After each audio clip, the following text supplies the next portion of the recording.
Good evening. Welcome to another exciting and informative episode of Towards a Greater Nigeria.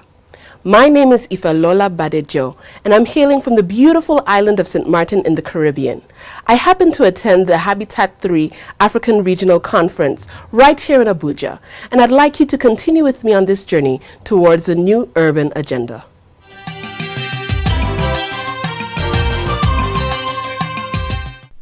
Urban growth and its related challenges of poverty, climate change, resilience, and consumption is the defining issue of our time. Global processes are underway to address these challenges. For cities, this all culminates in 2016's Habitat 3 Conference on Cities and Human Settlements to be held in Quito, Ecuador. The Habitat 3 Conference is a high priority of our agenda internationally, as it will define the new urban agenda that will inspire policies of the international community in the coming decades. Habitat 3 Africa Regional Meeting in Abuja, Nigeria was therefore to strongly put efforts together into a common voice for the UN Habitat 3 proper. Described as Africa's priorities for the new urban agenda, the conference uniquely brought together diverse urban actors such as governments, local authorities, civil society, the private sector, academic institutions, and all relevant interest groups to review urban and housing policies affecting the future of cities within an international governance architecture, with a view to generate a new urban agenda for the 21st century, which recognizes the ever-changing dynamics of human civilization. I have the pleasure of speaking with the former director, UN Habitat, Miriam Yunusa, a lady that delivered one of the papers today, not really one of the papers, more like a big summary of all that we've been doing. You're welcome, Miriam. Thank you, ma'am. How are you today? Very well, thank you, sister. Can you tell us your take on this conference? What is the essence, and how would you summarize it as your own overview? My take of the summary of this conference is that it is Africa's moment. It is the moment Africa has been waiting for. And it needed someone who understood it and who has been at the crossroads to bring it all together in a very non-confrontational and yet with a powerful undertone of Africa's ownership. So today we have the African Common Position. Now we have the African Common Position. Then the Habitat 3 process. How do we get in there? Exactly. And so we had to do a lot of things, negotiating, bridge building, networking, trade horsing, horse trading. So we arrived at this point. First of all, to get the conference to Nigeria was a fight. I was about saying that. It was a fight because a lot of people wanted it to host other countries wanted it. And then we said, okay, fine. We have this common African position, which is visionary for the African Agenda 2063. But we have Habitat 3. How about let's use the content of this to feed the declaration, which was what the Honorable Minister read. So the two things are the same book, but different covers. And there's about it. Yes, the cover of Habitat 3 is going to take us to Quito. But the cover of the Common Africa Position will take us in 10 yearly segments to Agenda 2063. 10 yearly segments. 10 yearly segments of implementation under the African Union. So through this process, we have built a lot of partnership with the African Union, with the East Economic Commission for Africa, with the Africa Development Bank, with UCLG, whom you just met, and so on. We have built a lot of sweet partnership for Africa, and we are truly humbled and delighted that it has come to this high point. So back to your question, what is my take? My take is that this is Africa's moment.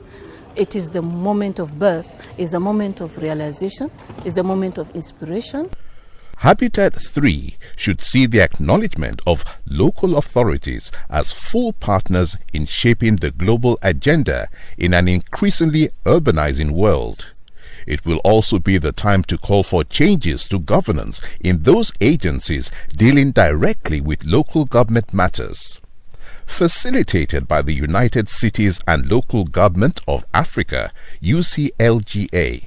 Local and regional authorities will be actively involved in the consultation process, and Mr. Jean-Pierre Elong Mbasi is the Secretary General of the United Cities and Local Government of Africa, UCLGA. The good news is that Africa is making headway to creating an enabling environment for cities and local government to be able to cope with the urban challenge. Many countries are implementing decentralization policies as a way to improve the public governance. There is a growing understanding that local government as distinct and autonomous sphere of government is complementary and not competitor to national government. And that both levels of government are in the same boat when it comes to building trust between government and the people, and to reinforcing the legitimacy of the public authorities. Let us be clear here. There has never been any doubt in the mindset of local government leaders on this continent that they are part of the national state and that they complement and amplify the impact of national authorities' action. Therefore, successful local government in service delivery, local economic development and resilience are the necessary ingredient for the success of any national policies, including national urban policies. The Habitat 3 Africa Regional Meeting deeply provided the capacities to convene local and regional authorities and provide global representation before the UN, as well as to forge strategic partnerships to facilitate worldwide consultations among the key global networks of urbanization. Mr. Kumaresh Mishra, Deputy Secretary General of the UN Conference on Housing and Sustainable Urban Development, Habitat 3, highlighted this fact amongst other priorities during the technical segment. As I mentioned, in October 2016, we are celebrating Habitat 3, the UN Conference on Housing and Sustainable Urban Development to take place in Quito, Ecuador. Habitat 3 is an exceptional opportunity to rethink the urban agenda, in which governments can build a new model of urban development promoting equity, welfare and shared prosperity, leaving no one behind. The General Assembly has also tasked the new urban agenda should be implementable. No plans, however perfect or grandiose, can bring benefit to the people unless they are both implementable and implemented. Hence, we should never lose sight that our proposals need to be implemented, especially to ensure that no one is left behind. It is for this reason that Goal 17 of the Sustainable Urban Agenda tasks strengthening the implementation mechanism and revitalizing partnership, so vital if we want our goals and aspirations to be turned into reality.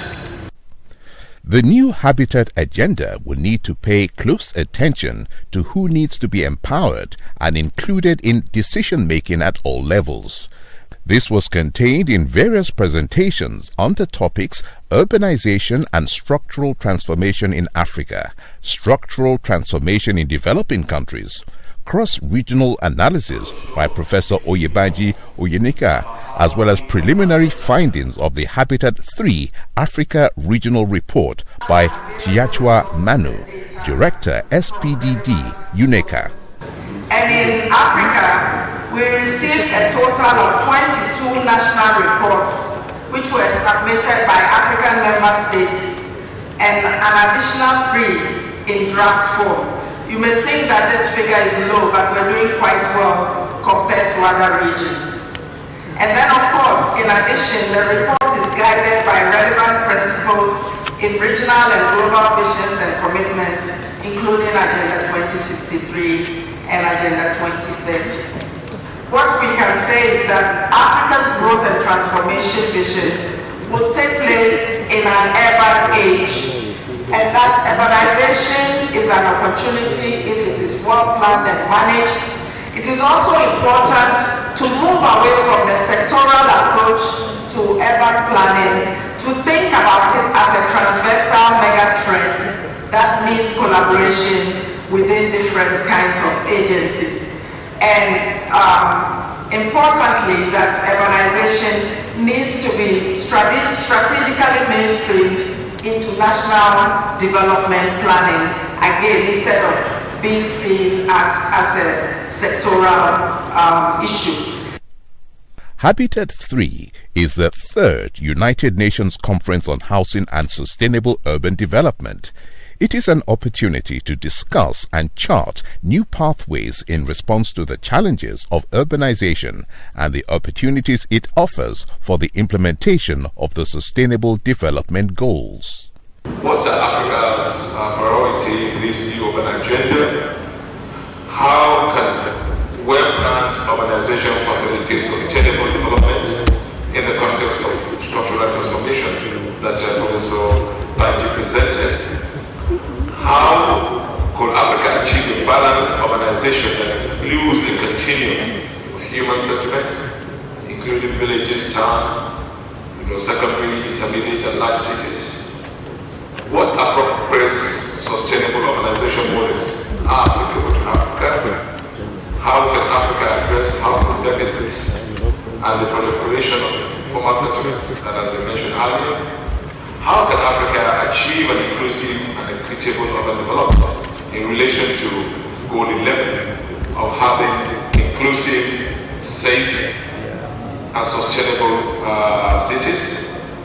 How can the synergy between good urbanization and industrialization support the realization of African youth budget and prosperity for all? The youth budget is seen as a problem, but it can actually be an opportunity for development. And then, what strategies do African countries need to adapt to address climate change? Talking about priorities, as Africans, I think we should prioritize capacity building that goes down to the community level. Last, I think it's about the largest human artifacts that I can really lay my hands on. And that shows that it should be a very complex object that we are dealing with. An object that is restructuring itself every second, that we have millions of planets holding the phenomena. And what that means to me as a researcher is that we need to develop responsive models. Africa ought to distinguish what will be the Africanization or the African city and not the African Chinese city or the African Western city. Je voudrais d'entrée de jeu dire que toute la problématique de l'urbanisation qui a été présentée depuis le début de cette activité s'applique entièrement à mon pays, le Cameroun. I have with me Alisa Fisher, all the way from the United States of America. She's one of the participants at the Habitat 3 Africa Regional Conference. You're welcome, Alisa. Oh, thank you. How nice are you to be today? Here. Doing well. How would you assess what you've seen so far in relation to the quality of content discussed, the quality of participation, the turnout of the people? How would you assess the entire conference? I am very impressed. I think this has been a great conference so far. We are really excited that there is so much talk about action. There's less platitudes and more solutions for what can be done on the ground, and that's a really exciting thing to see. Looking at the Lagos scenario, you may not know how much impact you have impacted on the people. I personally visited one of your housing estate, Oba, and I was invited by a cousin of mine who just got married and was able to get one of the 2-bedroom flats. And when I got there, I was amazed by what I saw, because then I saw yet another person, but a low class, without being derogatory. He happened to be a mechanic. And he told me that, oh, ma'am, this is where I live now. And he felt so proud. The wife came out looking clean and beautiful and happy. That is a good example of a mixed blend that you were talking about. People are asking where I sat in the hall. I wish he could replicate this all over Nigeria. What propels you? These were some of the issues that came up during the panel discussions. And if you remember, one of the participants said, look, if you have communities where only the poor live, you haven't addressed urbanization. Exactly. Because poverty is not it's not a condition, it's an accident, and people can overcome those accidents and move on. So if you build in environments where only the poor can live, when their conditions change, they move out. And therefore, he was making the argument that mass housing in that sense for only the poor didn't work. And so that takes us quickly, if you compare the mass housing models and the models in Ogba, which we reproduced in Surulere, which we produced in Mushin, which we have in Ilupeju, we have in Ikurudu, we have in Badagry. They are models of 1, 2, and 3 bedroom that allows us to create an intercourse between people at different strata of society, but all of who earn a living. That's a common thing among them. They earn a living, so they must pay a mortgage. So we're taking them to a culture of convenient payment for an accommodation instead of going to pay cash. So there's a lot involved in that. Not only providing a community where people can grow and raise children together, but also a cultural change about how housing is financed in Africa, starting from Lagos, and which we can spread across Nigeria slowly, because even that mechanic must now keep an account. Habitat 3 offers member states an opportunity to discuss a new urban agenda that will focus on policies and strategies that can result in effectively harnessing the power and forces behind urbanization. Nearly all African countries send in messages of hope and aspiration. I bring you warm greetings from my President, His Excellency John Dramani Mahama. Indeed, Ghana recognizes the importance of implementing all the sustainable goals, particularly Goal 11, and acknowledges the importance of addressing the human settlements continuum as a driving force for structural transformation. Indeed, the political leadership of my President in driving this important agenda for the continent is a testimony of Ghana's commitment to the sustainable development. My delegation is pleased to participate in this very important high-level segment.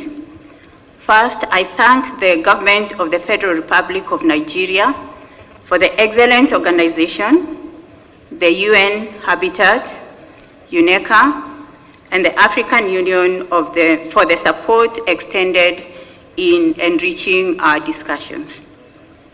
Sustainable urbanization and human settlements is of utmost priority for us. Therefore, we must take strong political leadership in charting clear position for integration of our priorities in the outcome of Habitat 3. On behalf of the government of Rwanda, from the outset, let me join colleagues to thank the government and the people of the Federal Republic of Nigeria for the hospitality and reception accorded to us since our arrival. We have really enjoyed our stay in Abuja. Let me also thank the Secretariat and Technical Committee for the good work they have done in terms of putting together this important occasion. Urbanization in Africa has distinct characteristics and therefore requires distinct and innovation consideration. It is therefore critical that Africa proposes solutions to the challenges of urbanization, and these are to be included in the outcome of Habitat 3, the new agenda for sustainable urbanization and human settlements. Our common voice and united vision should be clearly linked to the aspirations of Agenda 2063 of African Union. I just would like to thank honorable ministers and heads of delegations, ambassadors for the timely presentation of the statements of ministers who have gone through move this very, very quickly, and I must also acknowledge the support of the commitment that we have made and the agreements that we reached, and thank all of you for statements that were also enlightening in the content that we have delivered here. Thank you all very much.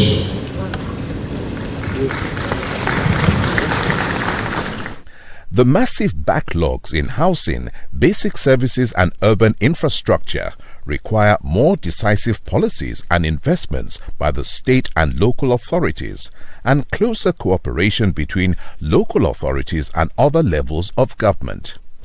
Effective multi-level and multi-stakeholder governance requires appropriate institutional and legal frameworks that are guided by the principle of subsidiary, and that clearly defines the roles, responsibilities and resources of all levels of government.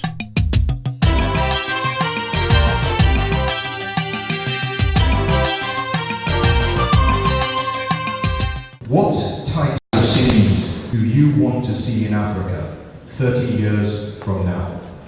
For me, it seems to me also that we must properly define the concept of the African family, because the problems start from the family and escalate to the community and then to the city. And so in choosing which model, what type of city, what kind of family precepts are we dealing with? And this is where the African idea resonates very deeply with me. So that even if we're designing houses for Africans, not Asian, not European. And I think this is important. The cultural definitions too about our market types. Because the proper identification of all of these things that we do ultimately crystallize into the urbanization and city dwellings that we see. So for me, it's a proper identification of all of this, and an enthronement of a culture of order, whatever the situation may be. Because ultimately, you will find people in a number of cities eking out a living in the midst of transportation, creating commercial activities where really there shouldn't be. Why do you think? What's the biggest? Well, the survival challenge is all right, but I think that even in the midst of challenges, we can seek to play by the rules. If you break the rules, really, you compound the problem ultimately from yourself. So the kind of cities I would like to see going forward are cities that are not only interlinked with rural areas, but cities that have a symbiotic relationship with rural areas, that take from rural areas and give back to rural areas in a very beneficial and rewarding exchange.